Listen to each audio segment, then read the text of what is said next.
A little girl at a dusty Arizona airbase just saved an A-10 Warthog from disaster using only her mother's memory. A sketchbook and a quiet voice no one expected to hear. But what happened next? A hardened Air Force general who mocked her attempt was forced to face the truth that this little girl didn't just fix an A-10. She changed the way the military listens.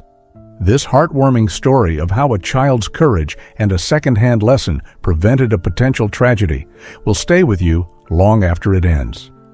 But before we begin, let us know where you're watching from. We love hearing from our worldwide family in the comments. Let's get started. The midday sun beat down mercilessly over Prescott Air Force Base, a rugged installation tucked deep within the Arizona desert. Dust curled up from the tarmac as the wind swept across rows of grounded A-10 Thunderbolts, their worn frames casting long shadows across the blistering concrete. Master Sergeant Caleb Walker, 42, crouched beside the belly of a stubborn A-10 that refused to power up, with sleeves rolled and hands caked in grease. Caleb's every movement bore the quiet confidence of a man who had spent 2 decades listening to the language of machines. His weathered face betrayed concern not because he didn't know what to do, but because everything he had tried had failed. Sitting under the shade of a maintenance truck, drawing in her sketchbook, was his 9-year-old daughter, Emily. Today was Family Day, a once-a-year chance for loved ones to step onto the base. For Emily, it was more than a visit. It was a return to a place that still whispered her mother's voice, Amelia, a brilliant aerospace engineer who had died overseas in service. Emily's eyes sparkled with curiosity and instinct far beyond her years, watching her father and that silent, grounded aircraft like it was calling out to her. The air shimmered with heat, and tension hung just as thick. Master Sergeant Caleb Walker adjusted his headset and ran diagnostics for the 3rd time. The A-10 system reported normal. Fuel levels were steady, pressures were fine. But every time they tried to fire up the engine, it sputtered and died, as if the aircraft itself were groaning in pain no one could identify. Behind him, footsteps echoed heavy, polished, and purposeful. General Marcus Rourke, the base's commanding officer, approached with his usual air of calculated impatience. At 58, he was a career soldier whose sharp tongue and sharper expectations had made him both feared and respected. His uniform was spotless, his boots gleaming, his silver stars catching the sunlight with every step. "Walker," he barked, "tell me we're not still chasing ghosts. That bird needs to fly for tomorrow's demonstration." Caleb stood at attention. "Sir, we're running full diagnostics. Everything appears normal on the primary systems, but she won't turn over. We suspect a deeper issue, possibly thermal stress in the fuel delivery." Rourke raised a hand, cutting him off mid-sentence. "Save me the theory. Fix the plane." Just a few feet away, Emily watched silently. Her sketchbook lay forgotten on her lap. She had been listening carefully, absorbing every word. Her mother used to talk about these things at home, about how machines often compensated when something wasn't quite right, about how a failing component could trick a mechanic if all they looked at were the numbers. She stood up, hesitated, and then tugged gently at her father's sleeve. "Dad," she whispered, "could it be the secondary pump if it's been running too long? It might look like the primary's fine when it's not." Caleb froze. He blinked at her, torn between pride and panic. But before he could respond, the general's voice thundered. "What is this?" Rourke turned. "Are we taking maintenance advice from children now?" The silence was instant and uncomfortable. "She's just curious, sir," Caleb said quickly. "Family Day." "Curiosity is for science fairs," Rourke snapped. "We don't have time for fairy tales and playground theories. That Warthog is grounded until my experts get real answers." Emily's cheeks flushed. She looked down, fingers curling around the edges of her sketchbook, but her voice, though soft, carried across the tarmac. "My mom used to say, secondary pumps can hide problems if they're running overtime. She said that's why some jets passed inspection and still failed in the air. Rourke scoffed. Your mother was an engineer. You are 9. From the far edge of the hangar, another voice cut in. She might be 9, said Senior Technician Wayne Mitchell, stepping forward, but she just said something worth checking. Everyone turned. Wayne was a legend on base, 30 years of experience, a reputation for solving problems others couldn't, and zero tolerance for ego. He walked to the A-10 toolbox in hand and knelt beside the fuel panel. I've been looking at output pressure, but not duty cycle, he muttered, mostly to himself. Damn it, she might be right. Rourke stiffened. This is highly irregular. So is a silent A-10, Wayne replied without looking up. 5 minutes passed. Then, vroom. The A-10 roared to life with a sound that shook the very hangar walls. Its turbines screamed with power and clarity. Every technician turned, stunned. The jet hadn't just started. It had come alive. Caleb exhaled. Wayne stood up, wiping sweat from his brow. She nailed it. He said, secondary pump was masking a failing regulator. We were looking in all the wrong places. Rourke didn't speak. He couldn't. For the first time in years, he had been publicly and completely outsmarted. By a little girl. And the day was just beginning. The unmistakable hum of the A-10's engines still lingered in the air like a defiant echo.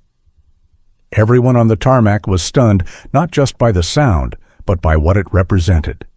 A 9-year-old girl had just solved a problem that an entire crew of trained mechanics and software diagnostics couldn't. General Rourke turned away from the aircraft, jaw clenched so tight it looked like stone. He didn't speak as he walked off, but the fury in his eyes said enough.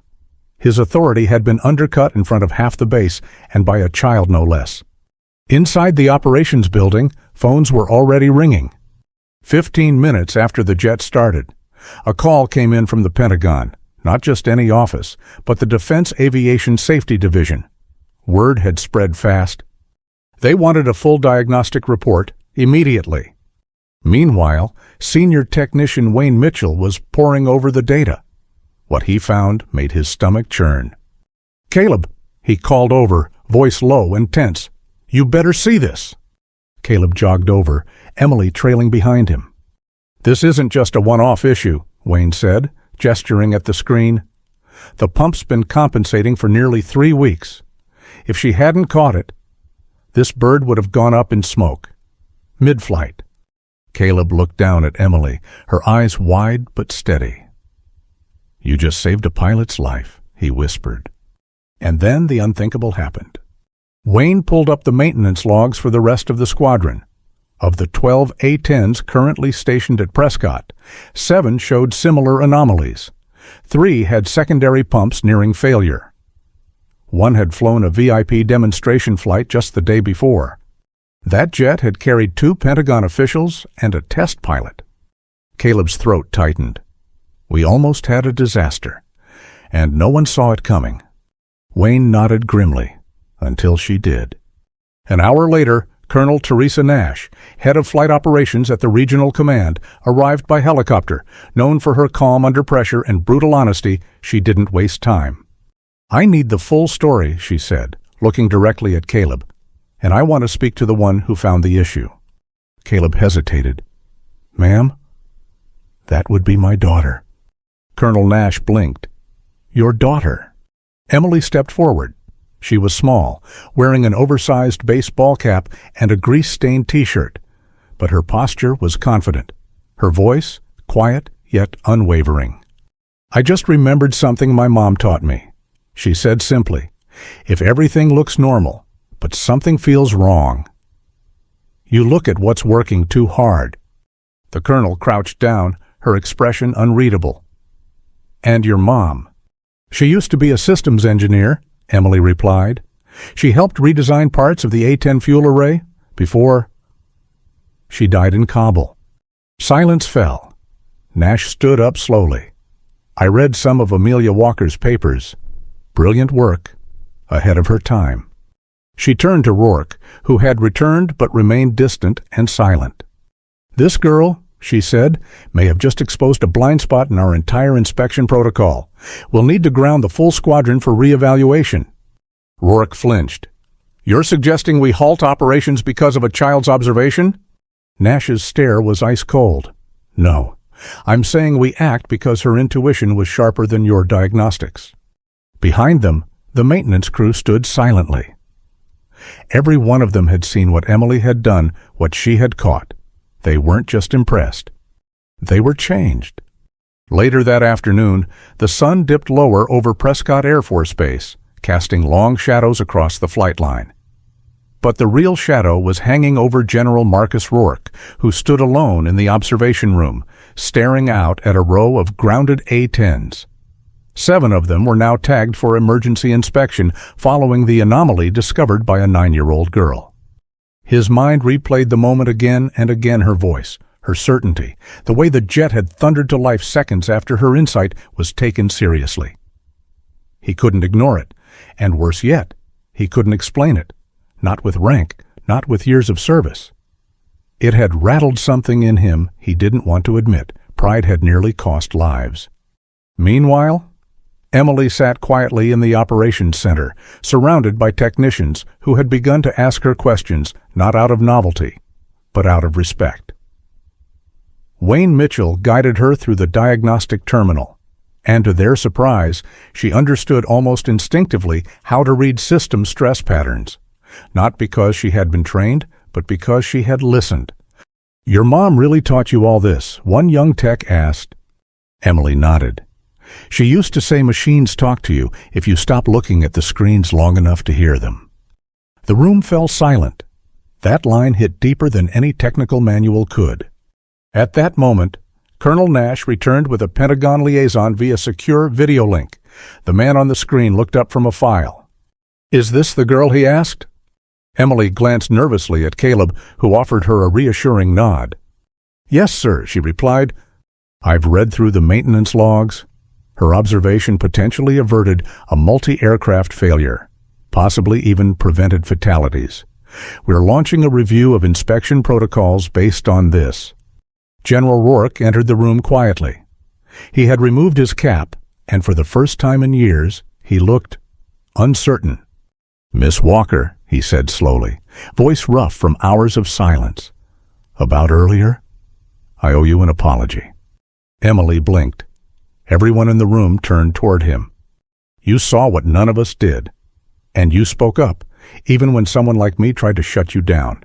That takes courage and humility. 2 things I didn't show you." He stepped closer and gently saluted her. It wasn't for show. It wasn't symbolic. It was a gesture of genuine respect from a man who rarely gave it to anyone, let alone a child. Emily looked up, caught off guard. She hesitated, then saluted back, awkward but sincere. Caleb felt his chest tighten. It was a moment he never imagined his daughter standing at the center of an operational breakthrough, earning respect not just as a child of the base, but as a contributor. Rourke turned to the assembled crew.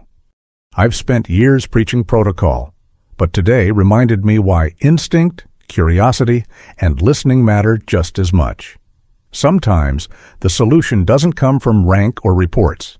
It comes from someone brave enough to ask a question others overlook." From that moment on, Emily wasn't just the little girl who helped her dad on Family Day. She became the quiet legend of Prescott Air Force Base. And across every hangar bay, her words echoed, "Look for what's working too hard when everything else looks fine." A new lens of insight had been added to every technician's checklist, one born not in textbooks, but from a daughter's memory of her mother's wisdom. By the next morning, word had spread far beyond Prescott Air Force Base.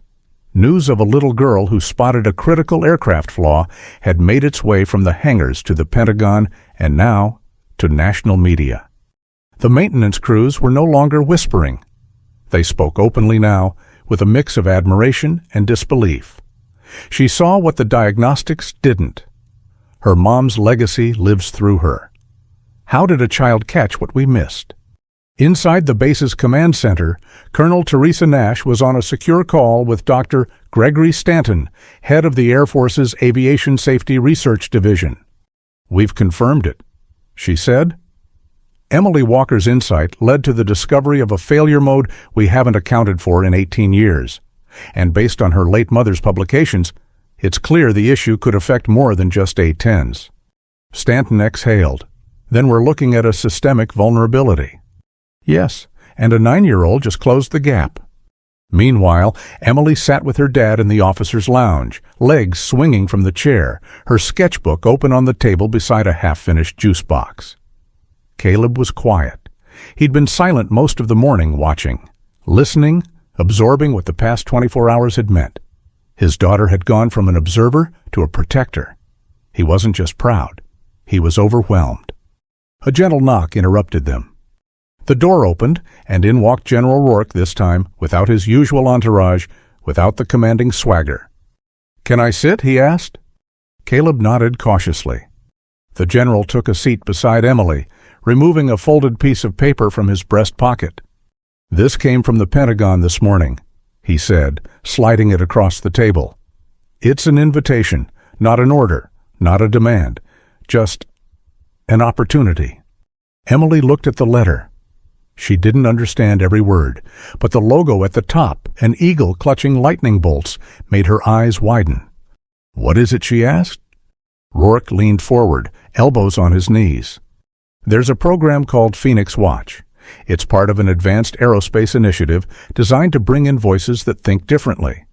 People who see the system from the outside, not engineers, not officers, observers." Caleb furrowed his brow. "Are you offering her a job?" "No," Rourke said, smiling faintly. "We're offering her a seat at the table, a chance to share what she knows, and help us see what we've stopped noticing." He paused. "We don't want to take her away from her life. She'll stay in school, stay home, but once a month, she'd meet virtually with a panel of researchers, safety engineers, and flight techs. We'll give her access to her mother's archived work classified now, but she's earned it. If she wants to share insight, we listen. If not, no pressure." Emily glanced at her father. Caleb studied the letter, then met the general's eyes. "And if I say no, then we walk away," Rourke replied. "She's already given us more than most generals have in their whole careers." There was a long pause. Then Caleb looked at his daughter. "What do you think, kiddo?" Emily was quiet. She thought of her mom, of the nights spent watching her build models, explain fuel patterns, draw diagrams in the margins of bedtime stories. "I think if there's a way to keep helping planes stay in the sky," she said softly, "then maybe it's what Mom would have wanted." Rourke smiled. "Well then, Miss Walker," he said, extending a hand, "welcome to the team." As she shook it, the moment wasn't just historic, it was hopeful. A new generation of problem solvers had just been born, and it started with a child who had the courage to speak up when no one else would. 3 weeks had passed since the day Emily Walker changed everything. Prescott Air Force Base looked the same from the outside, same rows of A-10s, same roar of engines, same sun-bleached buildings, but something deeper had shifted. A culture once dominated by hierarchy and checklists had been softened by a new voice, one that didn't come from rank, but from clarity, humility, and instinct. That voice belonged to a 9-year-old girl with a sketchbook and a memory full of her mother's teachings. Emily's involvement with the Phoenix Watch program had officially begun. Once a week, in her bedroom-turned-mini-lab, she logged onto secure calls with aerospace engineers, safety consultants, and test pilots. Her walls were now lined with hand-drawn diagrams of turbine cores, backup systems, and cross-flow regulators. But what truly changed wasn't the knowledge she gained, it was the way the grown-ups began to listen. They didn't just nod politely anymore. They took notes, they asked questions. And when Emily spoke, they paused, really paused to consider what she saw that they hadn't. Even General Rourke, once the symbol of rigid command, had softened. He began holding monthly roundtables with enlisted crew and junior mechanics, asking them not just what they saw, but how they felt about what the machines were telling them. It was a radical shift in mindset, and everyone knew who had started it. But back in her everyday world, Emily remained. Emily.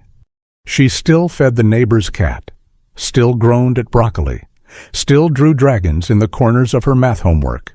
Her dad, Caleb, made sure of it. Yet something inside her had deepened. She had begun keeping a journal not just to write what she learned, but how she felt. One evening, as she sat under the stars beside her father, she shared an entry with him. "I used to think machines were cold," she read aloud, "but now I think they're just misunderstood. They try to hold on, even when something's wrong, and sometimes they scream through silence. Mom knew how to hear them. Now, I think I'm starting to as well." Caleb blinked back, a sting in his eyes. He didn't say much. He didn't need to. The next morning, she received a letter in the mail, a real one, on embossed paper. It was from Colonel Teresa Nash. "Dear Miss Walker, we've incorporated your working too hard diagnostic theory into 3 branches of our inspection manual. Your words, your observation, are now helping protect over 300 aircraft worldwide. You didn't just fix a plane. You reminded us what it means to truly pay attention. With respect, admiration, and a promise to keep listening, Colonel Nash." Emily smiled as she read it, then quietly tucked it into her mom's old binder of research notes, the same one she used to flip through on rainy nights while her mom explained things in words a little girl could understand. She wasn't just her mother's daughter anymore. She was becoming her own kind of engineer, one with heart, intuition, and the humility to say, "I don't know everything, but I know how to listen."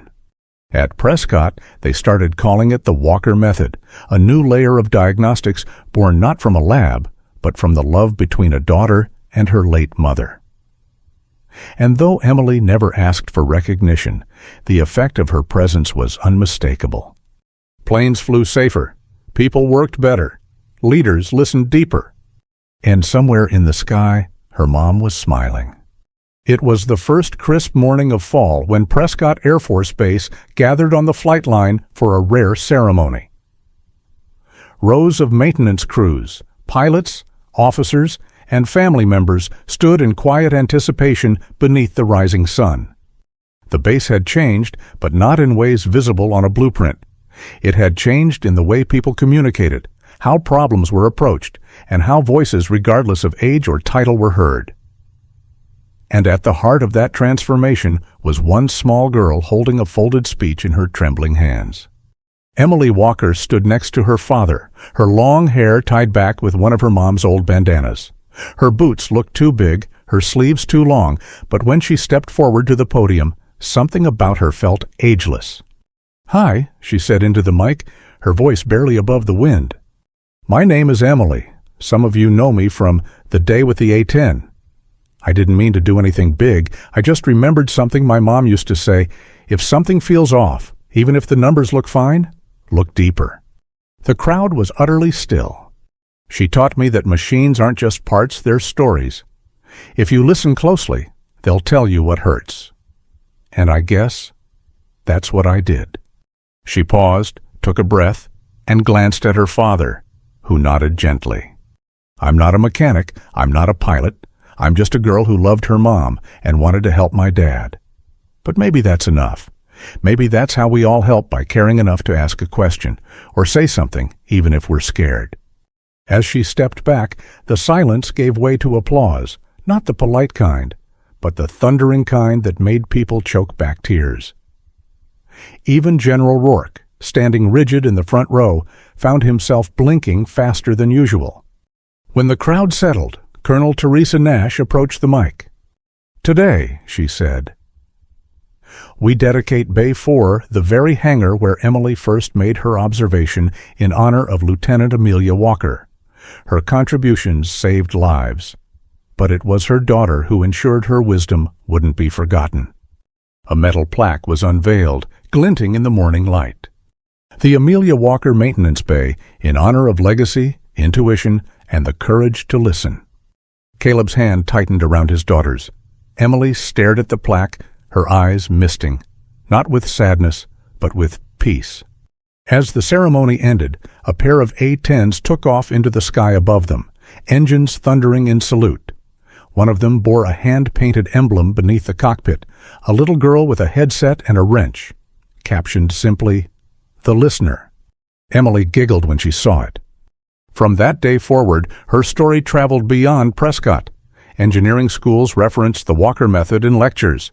Military maintenance protocols were revised to include intuitive diagnostics. And Family Day, once just a formality, became an annual event dedicated to sharing knowledge across generations. But Emily, she went back to her routines, back to school, back to bedtime stories and backyard forts.